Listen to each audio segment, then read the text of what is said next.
Boker Tov, Boker Or, Chodesh Tov Vorach. Ce matin, Ezrat Hashem, nous allons poursuivre notre étude sur les lois relatives à la kavana à avoir pendant la tfila. Il existe certaines indications qui pourraient nous aider à avoir un peu plus de kavana pendant la tfila, et j'en cite quelques-unes d'entre elles. La première, chez Arbe Adam Be'esek Torah, que l'homme se préoccupe davantage de l'étude de la Torah en journée, de telle sorte à être proche d'Akadosh Baruch Hu en dehors de la tfila. Et lorsqu'il arrivera pour prier, ce sera beaucoup plus simple pour lui de soumettre à Akadosh Baruch Hu et d'avoir une belle intention pendant ce moment. Le deuxième point, c'est le chidouche.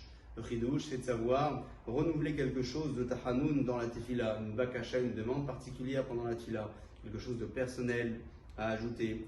Le troisième, c'est peut-être un tzorer, un besoin, lorsqu'une personne a un besoin réel.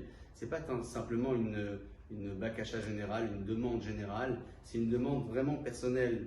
Il a, par exemple, quelqu'un de la famille qui est touché par la maladie, il a besoin de parnassa, donc c'est une vraie demande personnelle. Le quatrième, c'est le lachon. Lachon, c'est le langage, s'exprimer d'un langage qui nous est familier. Vous savez que lorsqu'on demande des demandes particulières, on peut le faire avec son langage, sa langue natale.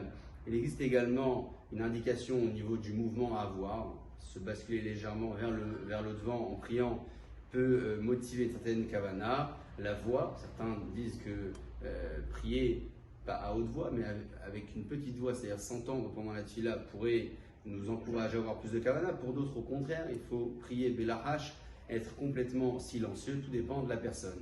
La achana également, c'est la préparation que l'on va avoir avant la tfila, c'est-à-dire qu'on va devoir s'installer, se poser même une petite minute, essayer de se dégager de nos préoccupations personnelles et ensuite commencer à prier. Vous savez qu'une personne, par exemple, qui entre près de vous pendant la tfila, vient de l'extérieur, vous êtes en train de prier, il se met juste à côté de vous, peut vous empêcher d'avoir une bonne kavana.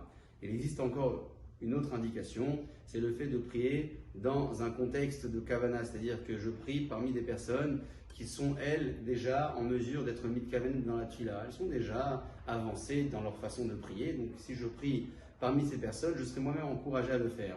Le dernier, c'est le zman, c'est le fait de s'arrêter à certains moments pendant la tfila pour pouvoir distinguer les demandes les unes des autres et avoir une kavana générale de Ruchim Tiyu.